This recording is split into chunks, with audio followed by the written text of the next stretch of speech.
All right, so can we talking about AI? 'Cause I feel like that's where most people I talk to are, right?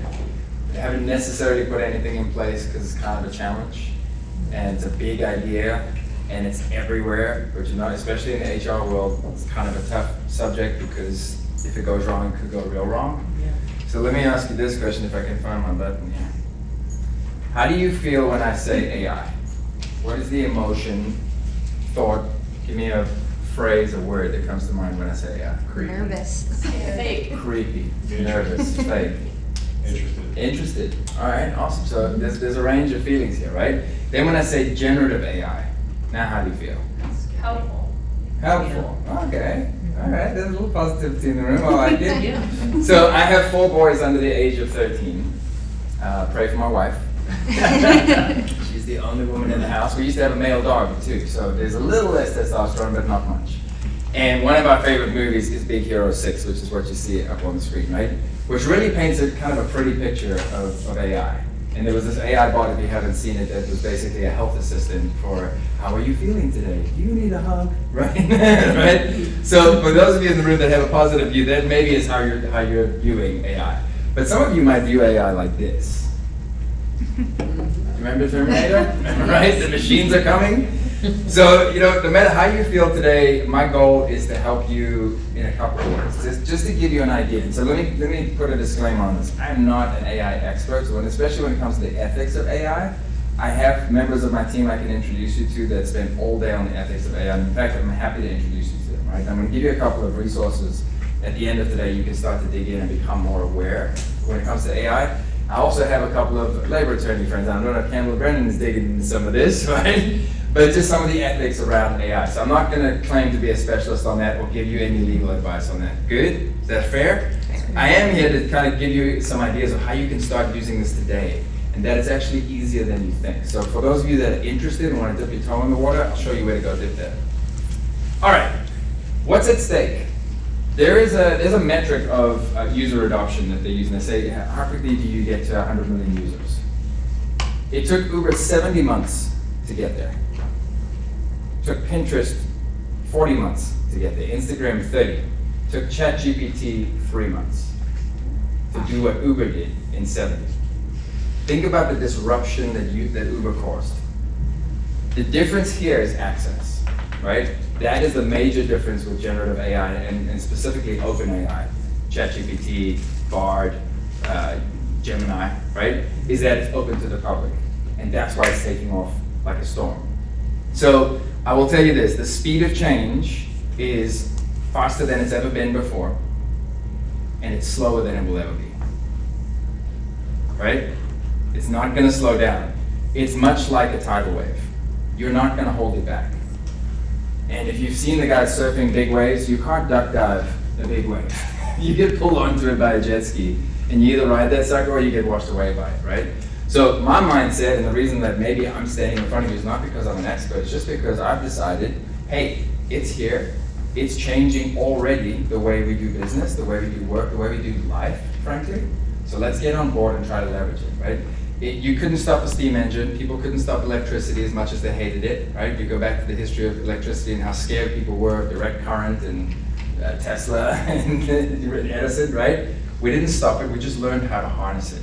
If we learn how to harness this, it could change our lives for the better. It could take us all the way up Maslow's hierarchy of needs, right? So we can actually get to self-actualization.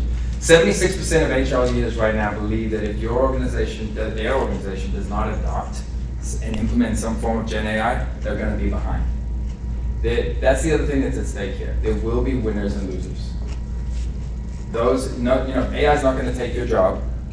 It may reshape your job, so we'll talk about that.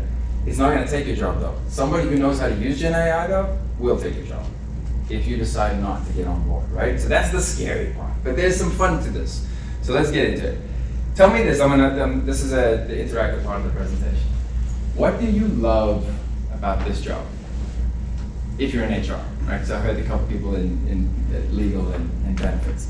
If you're in HR, what did you get into this job to do? What do you still love to do? I love to, watch people grow in their role. I love to, coach them to, be able to reach their potential. Yeah. And I love to see the results of that. Yeah, awesome. Yeah, just seeing other people excel. I love that. Stacey? Yeah, simply put, being a resource and being proactive versus reactive. Nice. Everything that we do. You know, until now, I'd always thought of human resources as talking about your employees. You just made me think that you are the resource for your employees. Exactly. And that's the way it should be. So anyway, so that just side note, that just hit me. Okay, love it. Yes, anybody else? I would say being an agent of change for an organization, in the fact that no 2 days are the same. Yeah, being an agent of change. Well, if you like being an agent of change, you're in the right place at the right time, because stuff is changing. And you can help people navigate that change, right? What do you hate about your job? What do you wish you could just wave a magic wand and go poof? Data entry. Administrative. Yeah. What'd you say? Data entry. Data entry. Okay, well, good news on that when it comes to Gen AI. Yeah, data entry, data movement. How much do you love integrating systems? Isn't that the best? Don't you love setting up carrier feeds? Isn't that great? Right? So what if you could do more of what you loved and less of what you hated? And when you think about the stuff you hate, how has technology already made that easier? You don't have to answer that. Just see, I know you had examples in your mind, right? How many of you had a Walkman? All right, I'm a Gen Xer, right? So we had a Walkman. And wasn't it awesome that you could hold like 24 whole songs on that Walkman? And until you wore that, the soundtrack of salsa out, I'm just saying hypothetically. Hypothetically, right? That might have happened to a teenager in South Africa at some point, right? So some of you had a Sony Walkman. Do you miss it now? By the way, how many of you have an iPod still? What? Heretic. You still have it? I necessarily You use just it, don't want to I use a have phone. it. Okay, You never know. It's like she a has it, backup she doesn't backup. use it. I like that. It's Robin, right? Yeah. All right, awesome. So Robin has an iPod. Okay, talk to her afterwards, pray with her. Does anybody still use your Polaroid? Don't you love the way you get an instant picture? Yes. I use mine. It's come back, right? It has come back. There's a novelty that's come back. But we can get instant pictures. We don't need that anymore. We don't need that long cord on the phone so you can talk to your boyfriend and walk around the house, right? We don't use that stuff anymore. Or a pager. That stuff's gone. Let me bring it closer to home. How many of you miss your beautiful filing cabinet in HR? Wasn't it glorious? Right? And if there's a flood or a fire, you're done. You're done. All your I-9s, even if they're in a separate folder, are gone, right? Not many of you still have that on paper. If you do, come talk to me. We can fix that, all right? But time cards, awesome.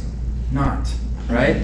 Filling out 1095Cs, not. But you don't have to do that anymore because there are services and there's technology that can get you there, right? So I want you to think about it like this. Technology doesn't have to be scary. You already use an iPhone. You use technology every day. You've learned how to harness things. You've come along with the trends, right? Otherwise you wouldn't be in the seat you're in. You would be helping the people you're helping. I want you to think about it not as like, it's somewhere between the manual car where you used to roll down the windows and you had your MapQuest, or you had a map in the car while you're driving, which I could never read, thank God, the GPS, right? So there's that side of things, or there's the self-driving car that scares you to death, right? If you're not gonna fall asleep in the car, at least for the first 2 years of driving that thing, because you just don't know if you're gonna get there, right? It doesn't have to be either extreme, it can be somewhere in the middle. And if you start to see AI not as a piece of technology or the enemy or whatever, it's a teammate. That's what it is. You can keep the human at the center of decision making, and there are things that humans still uniquely can do that technology cannot do, right? So, for instance, you could have a robot feign empathy. Do you need a hug? Right, that example. But it wouldn't feel the same as a human being saying to you, man, that's gotta be tough. Do you want to talk about it? That is still your role. That's still our role in one another's lives, right? And there might be some people who give up that human interaction, but I would wager it's a very, very small percentage. So treat technology as a teammate. You're still driving the car. You're just using the AI to keep you in your lane and help you make the right turns, help you make those decisions, right? And we're going to get into that. It's a lot about decision making. Here's a quick couple stats for you. IBM did a study. They found that by using AI, you could make decisions in half the time on data that's 70% more accurate. Who's signing up for that? It's especially in HR, when you're dealing with people's lives, right? You're not just dealing with a paycheck or benefits, you're dealing with people's lives. And we talked about helping people reach their potential. So I would love to have that. So I'm going to show you a couple of ways, and we'll get into some real use cases now, where you can go from doing the stuff you hate to doing the stuff that you love, right? And putting a smile on your face and your employees' faces. So here's a couple of examples, and we'll go through just a few of them. And if you want some more of these, I put them all. I put a bunch on the screen here. I can give you the details afterwards. But just think about something like talent acquisition and recruitment. Some of the stuff I'm about to say is not new to you. You know that you can use AI to write your job descriptions, yes? Who's doing that already? Awesome. So how do you use that? Like how do you iterate on that? How do you make sure that it fits your organization? Where do you start? Can you show us? Yeah, I mean, I'll type in parameters of what I'm looking for. I'll try to hone it some of like more of this, less of that, and then I edit it. I mean, and as a lawyer, that's a huge thing. That's what we do. Yeah. We write and we edit. So, yes, you write and we but edit. it's great because it does the hardest part is always starting on Yes. anything, right? So it gets rid of that unless you really spend time on the honing and the quality and the substantive component versus just trying to think of what you even need to get down. Kind of like, we've got to cook something for dinner, standing at the fridge and going, what are we going to do, right? So how do I put these ingredients together? What do I have in the fridge? The future is asking the fridge, hey, what do we have in the fridge? Can you make me something that goes with that? And it's not that far away. I'm actually about to show you a tool a little bit later on that exists right now that can do that for you, right?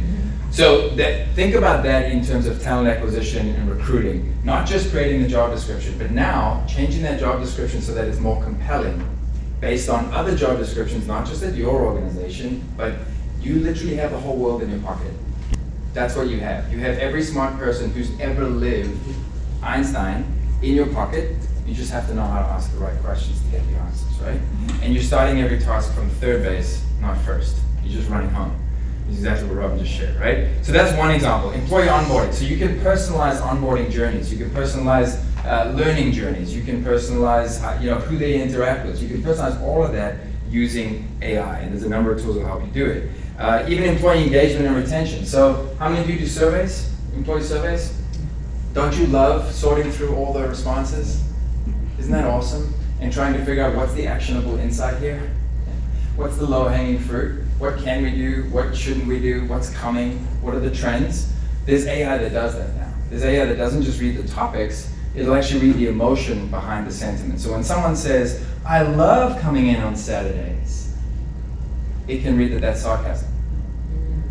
It can read ethnic diversity, so it can tell who it is that's giving the feedback and whether you're a woman or a man and what your age is, and basically filter it like a human would, but without the human bias.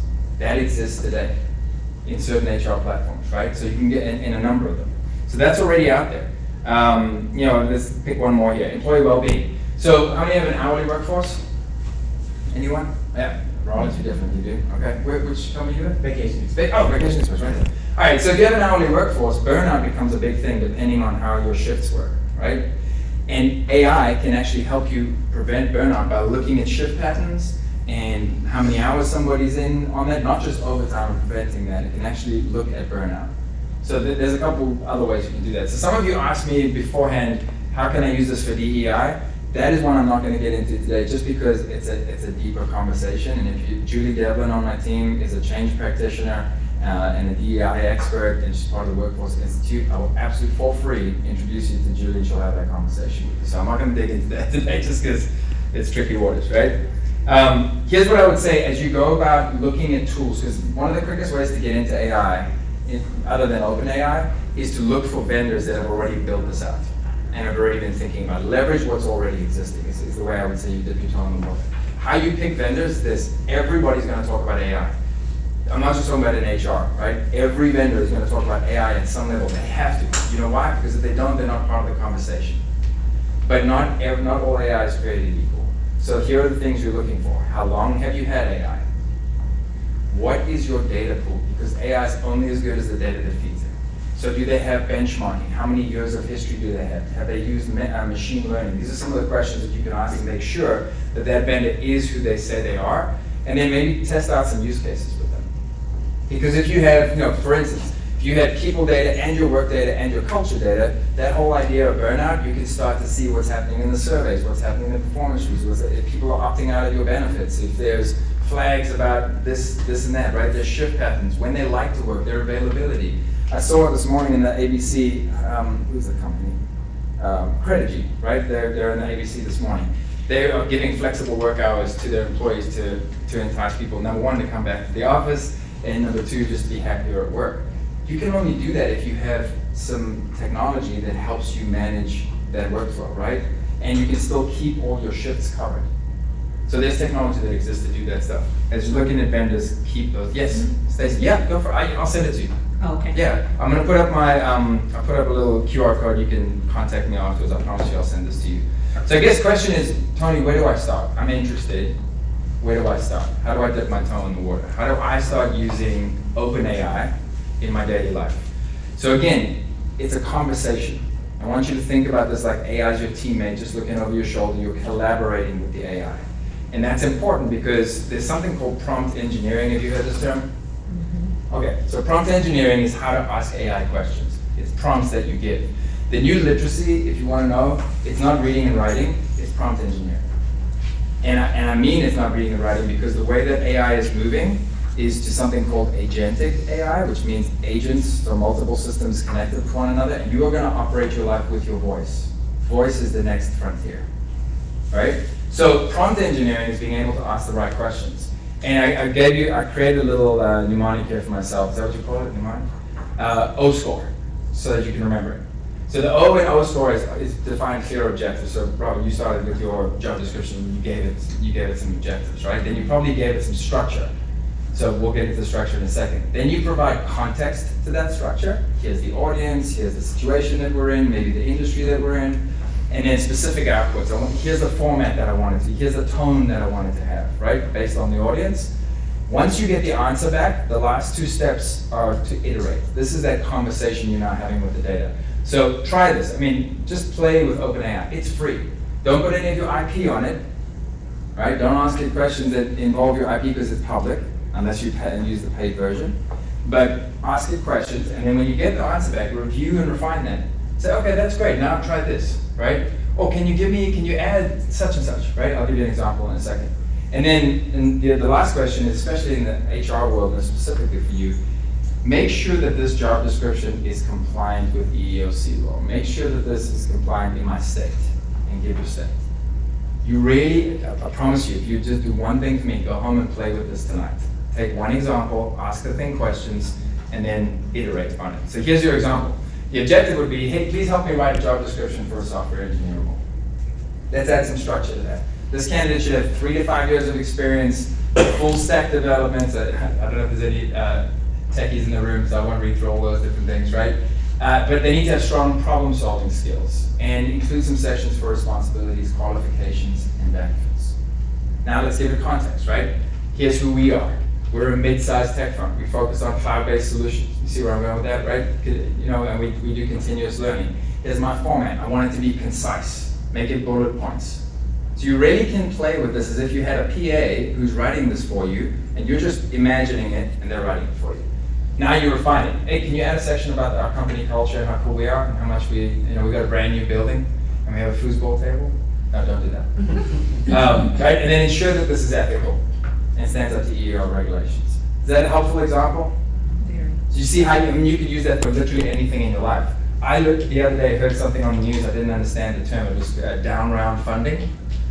And because a whole bunch of these tech businesses, they got their value got overinflated, and now they're all tanking and kicking people out and laying off people. I was like, what, down round funding? I didn't want to ask anyone because I felt stupid to ask, right?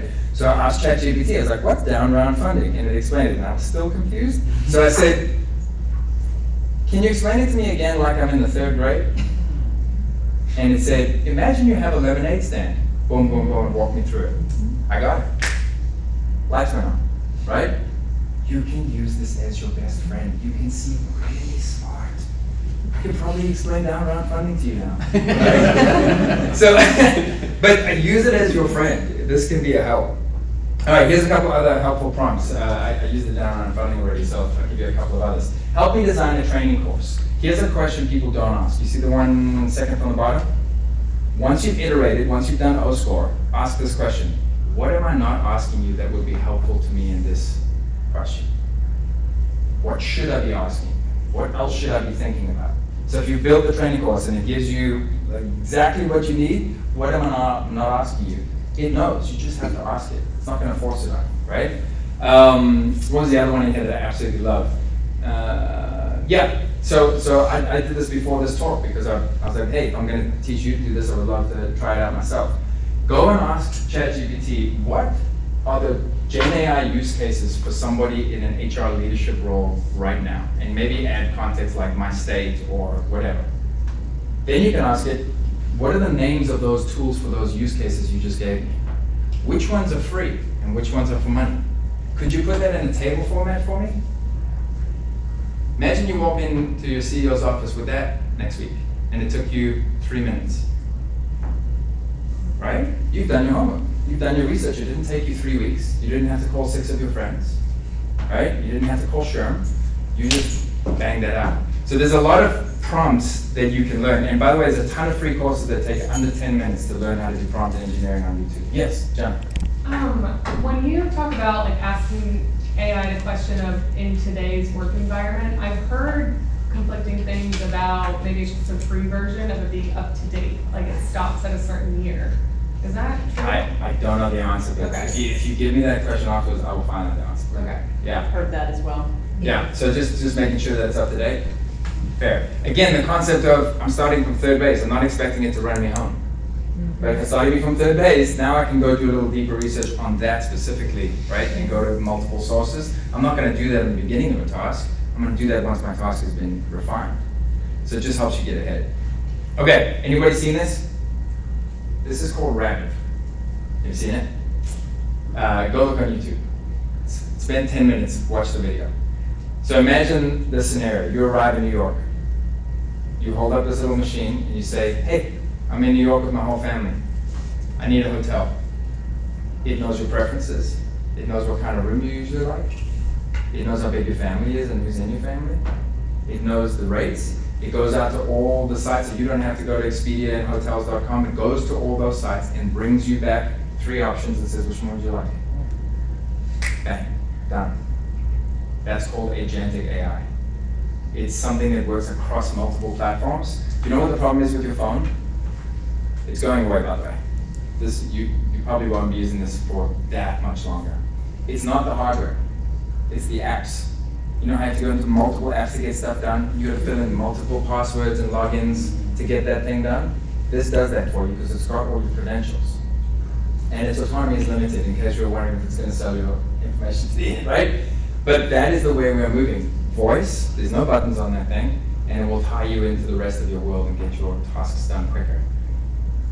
Go and watch that video, I'm telling you, you'll have your mind blown. Here are the elements of that, right? So agentic AI, we're already beyond Gen AI. That's why I told you this wave is coming. You're not holding it back and it's not slowing down. Agentic AI observes and learns your preferences. So that's what LLM, if you've heard that term, large language model, it just interprets language. And that's what Gen AI is doing today. Large action models is what this is. It takes action with limited autonomy. So it's going to orient your environment, it's going to see what's changed, it's going to understand weather, it's going to understand all those things that you would look up as a human being before you make one of those decisions. And with limited autonomy, it's going to take action for you and bring you the final result. And by the way, the human stays at the center. You still make that final decision, but it's done all the homework for you. Hate that? Love that? Give me a feedback. Denise? I you just wrote pursed y'all your a lips. pitch piece on Buckhead. Ah. That's what we did sitting here. All right, so this is the next wave. Do you want to know how that's going to look in HR? This is on its way, right? And forgive me, I'm not trying to sell UKG. This is just something that we're doing so it's close to home for me, right? I just want to share with you some of the things we're ideating right now. So think about an employee agent that works for the employee. Same thing, voice. So mobile apps on HR apps, right? They're limited, they're kind of clunky. People don't know where to go. Even if I have an app, the employee keeps calling you because they still don't know which tile to click and where exactly that thing lives. What if they could just say, hey, I'd like to optimize my schedule. My favorite days to work are such and such. I have 3 kids, right? I like to work these particular shifts, can you find me an open shift? Or hey, I'd like to make some extra money this month, can you find me the shifts, can you find me some overtime that's approved, right? And it will actually walk that employee through that and help them find it. If they have a case that they need to put into you, I'm having a baby, what should I do? Oh, you need to start an FMLA case? Here's the form, right? It fills it in for you because it has your information. If you fill in the gaps, it then routes it to the appropriate person on your HR team. So say you have an HR team of 3 or 4. Somebody does payroll, somebody does HR, somebody does benefits. I'm brand new, I don't know. I don't know if I go to you or UN, right? So the machine knows, and it sends that task to the right person. By the way, it does that, you know when I'm asking those questions at 11 p.m., you know why? Because we're going to bed and my wife's like, have you fixed the open enrollment yet? I'm like, oh. Right? HR's off the clock, aren't you? Can I call you at 11 p.m.? Nope, but I can do that. And 8 a.m. the next morning, it arrives in the right person's inbox, that thing is handled quicker, I get my answer 2 days sooner, my wife is happier, my marriage is better, my open enrollment is done. Praise the Lord. Right? So that's the way we're moving for employees, but then you can also think about it, you know, we use the recruiting example, so it's a good one to bring up again. Again, write the job description, match the best candidates, it can actually bring you back silver medalists, right? So here are the people that are really, really good, and here's the backups in case you don't get those people because they go to the big firm with stars in their eyes, you can get them later, right? Create and automate your outreach campaign, make sure that you're staying in contact because that's one of the biggest complaints from candidates is I never hear back and then I just take the other job. So it can handle all those things without you having to go to multiple apps, without the candidate having to go to multiple apps. It can book interviews with them, schedule all that stuff. That's what agentic AI is going to be able to do in the HR world and so much more. So here's, as I wrap up, here's my encouragement. The path to mastery, if you just look at the mastery piece, you get overwhelmed. You're like, I don't even know where to start, right? All you got to do is start with awareness. So I'm going to put up, I'll send you my slide deck. I actually went and found a couple of courses for you that you can do for free. Google has a really good one. Microsoft has a really good one. Some you can do in under 10 hours, some you can do, you know, in under an hour. And some will actually give you badges that you can put on your resume. Some will give you badges you can stick on LinkedIn. That just makes you more marketable, right, no matter where you go. So I'll share some of that for you, but it just takes that first step of becoming aware. Here are a couple of other resources for you. So there's a gentleman named Ben Eubanks. He's not the only, but he's one of the best I've met. And he's written a bunch of books on talent scarcity, but also artificial intelligence in the HR world. So that's his link. When I send you the PowerPoint presentation, you can just click on that link. And then the Google Essentials is less than 10 hours. The Microsoft Essentials is in 2.5 hours. And I think the Google one actually gives you some hands-on work that you can do, some hands-on examples, so you'll come out of it with having actioned that already and started that path to mastery.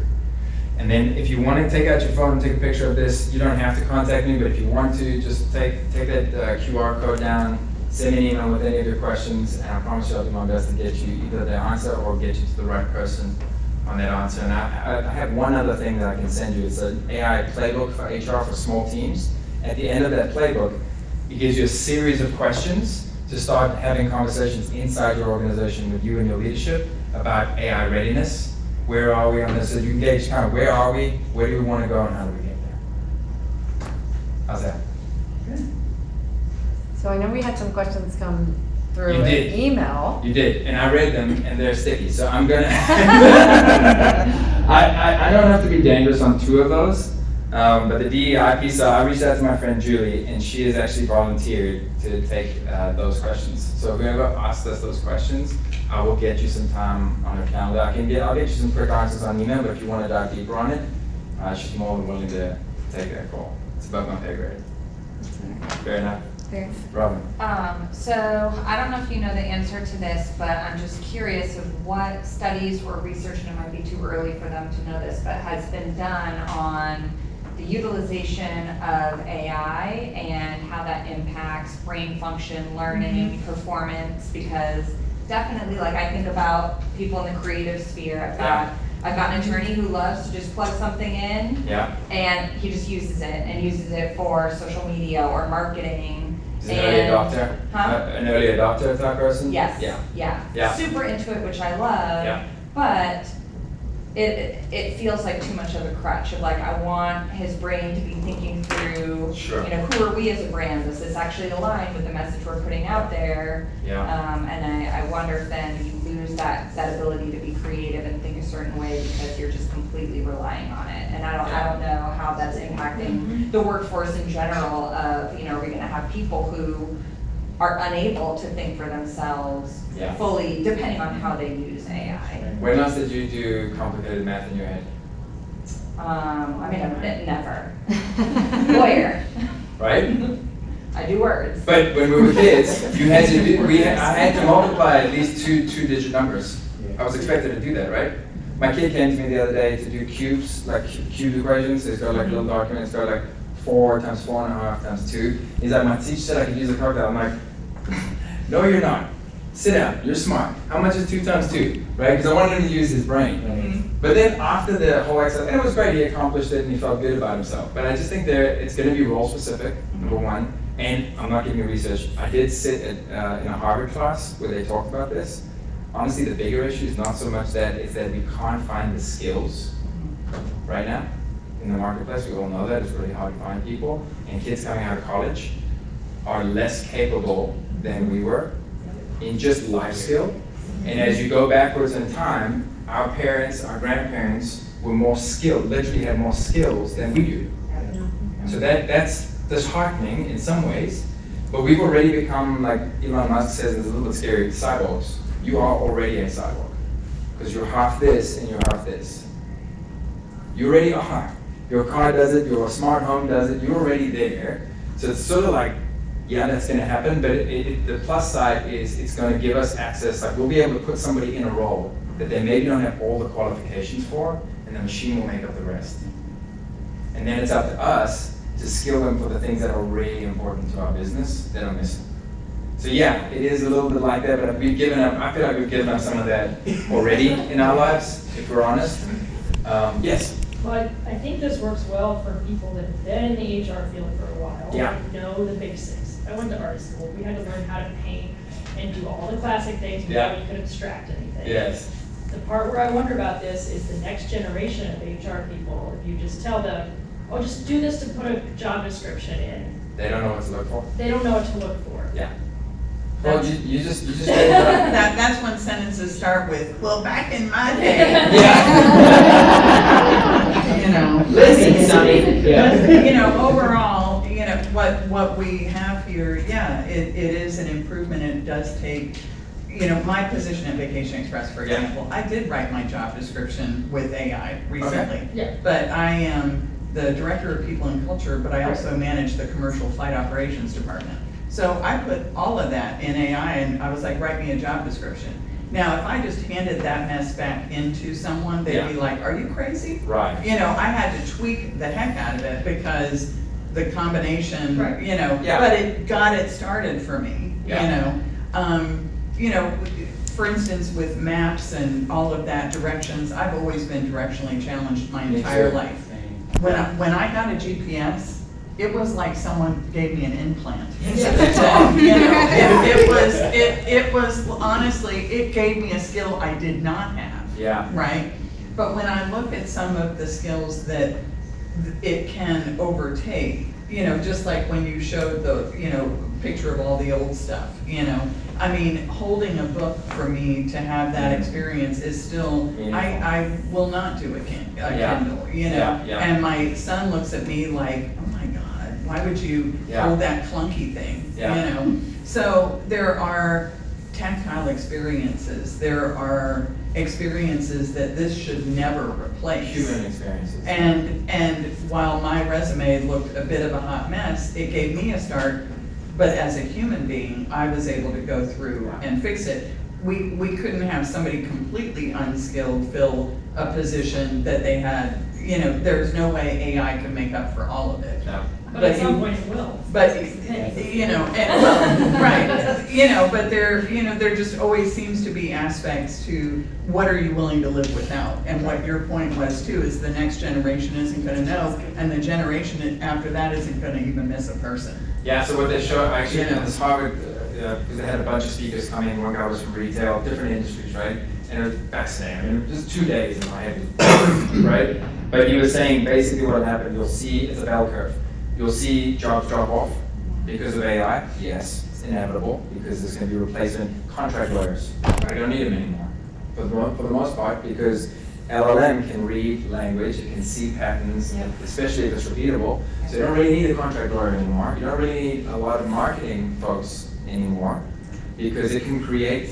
Like my wife was going to go and be a graphic designer. She's like, I'm not wasting my time learning that. You can get that with Copilot, right? You can get that with Canva. So there's all these apps. So there'll be a drop off. What will happen is it'll trough, and then those jobs will come back, and they'll come back in a different form. So for instance, I don't really need an analyst anymore, because I have AI to analyze the data for me. It can understand patterns, it can understand trends.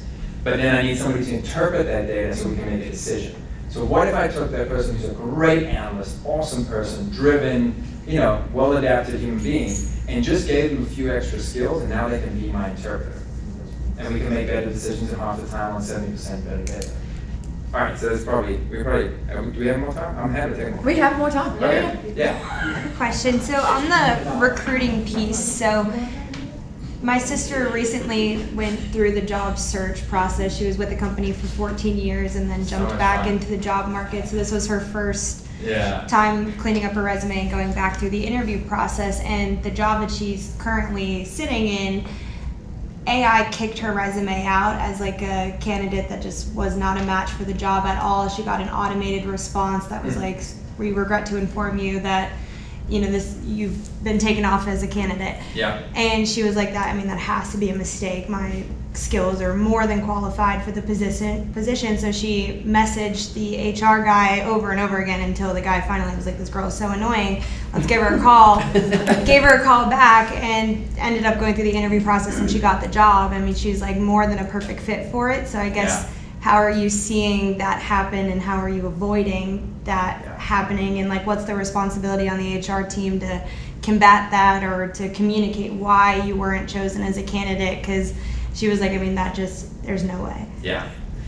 Some of these are existential questions. It's more of a morality question than it is. So the fittest, the toughest, the smartest, the most well-adapted, without the morality question, win.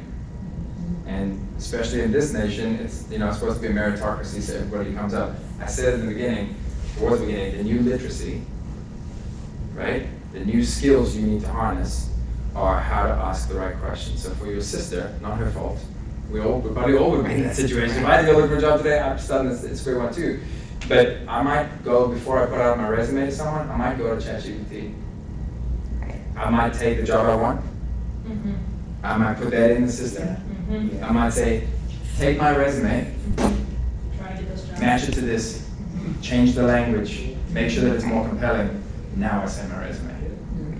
But don't you want that person to take the job if you're the hiring manager versus the person that just sent you their resume?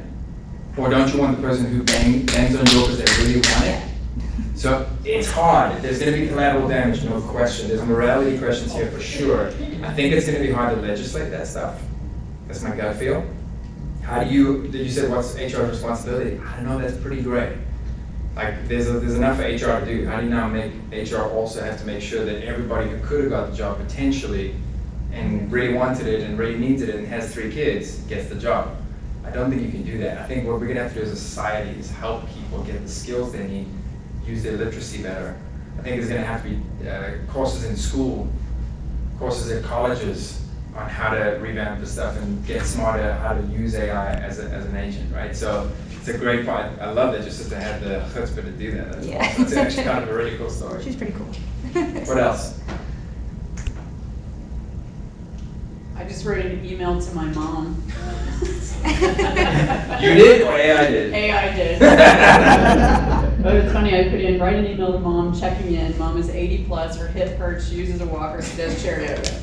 Says, just checking in. Hi mom, I wanted to check in and see how you're doing today. How's your hip feeling? I know it's been bothering you lately. Are you finding some relief with the chair yoga exercises? I hope you're taking it easy and using your walker to stay steady. Let me know if there's anything you need or if there's anything I can do to help out. Sending you lots of love. Now, anything in that untrue? From being like... That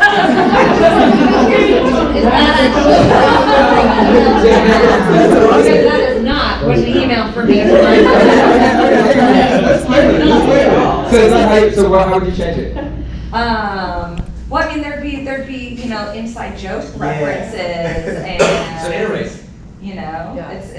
But I mean. Yeah. But again, I also enjoy the thought process of, Sure. right? So for me, there's certain times I don't, and it gets back to what I was saying before, I don't want AI because Yeah. there is joy that I get Yes, you out love of your the, joy. out of the, Yes. you know, the thoughtful writing, the creative Yes. writing, I mean, I Painting. want my brain to That's work, right. that I Yeah. enjoy that, Right. so. But you have Now, choice. there certainly are things that I don't enjoy, and that's where then, you know. So and again, these come back to you almost have to separate the efficiencies that we can gain from the choices that we make in our lives. I want to hold a physical book. Why do I want to do that? Because I don't want to be distracted by my phone. If it's on my phone, something popping up while I'm reading Lord of the Rings, right? So those are choices we're going to be able to make as human beings, but we don't have that choice right now. We just have what we have. Then we'll have choice, and as a society, we're going to have to answer these questions differently in our homes, in our churches, in our synagogues, right? We'll have to answer those differently. So, yes. So I further edited it based on your comment and said, make it snarky. The subject is still kicking. Hey mom, how's the hip? Still giving you grief, or have you managed to wrestle it into submission? I guess all that chair yoga is helping, right? Or are you just using it as an excuse to sit down more? I hope you're using that walker like a pro and not trying to run any marathons. Let me know if you need anything, like someone to remind you that you're supposed to be taking it easy. Stay out of trouble, okay? Yeah, I worry about is internet dating. That's what I worry about, like stuff like that, right? So, or fabricating your identity, which is already happening anyway. All right, so I'll say this: Instagram is the worst thing that's happened to our society. Absolutely. There's actually studies and research on it. The pandemic was one of the worst things that shifted our society for the worse in terms of loneliness, epidemic, and all of that. Instagram, probably the worst thing that happened to our kids, that generation, right? The Gen Y and Gen Z, in terms of anxiety and all that stuff's already happening. We're not really crying about that, right? I think there's going to be positives and negatives to this thing, and we're going to stick together. I actually heard, what's his name? I'm going to mess up his name. He's one of the heads of Microsoft, and he did a TED Talk. It's one of the TED Talks I watched when I was trying to get into AI. He said it's going to be actually more important what we don't script into AI than what we do. Autonomy, right? How much autonomy does this thing get?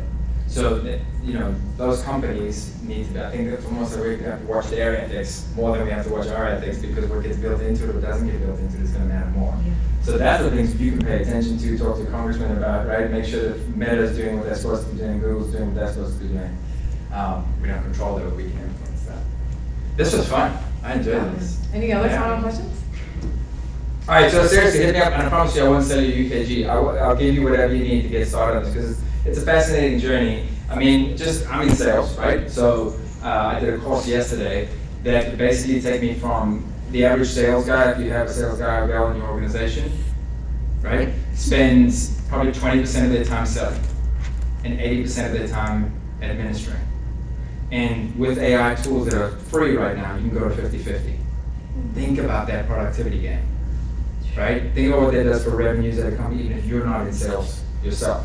So for everyone in your daily life, for your kids, for your parents even, especially your parents who don't know how to click or where to click, how cool would it be if somebody who's like old and doing chair yoga, hey, Have you seen the SNL skit, by the way, with Alexa? Oh my gosh, I'm gonna send it to you. It's so funny. It's like Allegra? Yeah. Oh, Sandra, turn up the AC. He's like, it's 100 degrees in here. He's like, are you trying to kill me, Alessandra? It's so funny. It's one of the funniest things. Like old timers interacting with Alexa. I know, I heard that. All right, yeah. So nice to meet you. Thanks for listening. Thank you. Yes. What's, since there are so many free, like ChatGPT Yeah. things to use, why would you purchase? Like, what's the difference in purchasing versus? So you can do what I did. I'll tell you the answer, but you can do what I did. I just asked OpenAI what's the best, and it depends on your role and what you're doing. Okay. So there's some that are really good if you're a coder. Okay. There's some that are really good if you're just the average man in the street. So like, I settled on ChatGPT just because it was the longest standing, and because it had the most data, and because it had been iterated the most. It's learning the whole time, by the way. It's learning from the answers it gives. You know how like when you first started creating pictures in Copilot and you asked it to put words on it, it was like in Russian, Yeah. and now it's getting better and better. It's learning. And that's the beauty of this thing. I mean, they went from version 3.5 to version 4.0 in the space of, I think it was like 8 months. And from this one to that one, it can now reason. they added reason between things. So it's gonna go bananas. Get on the train. Make it your teammate and not your enemy. That is the thing I want you to get out today. All right. Thank Cool. you, Tony. My pleasure. You guys did well.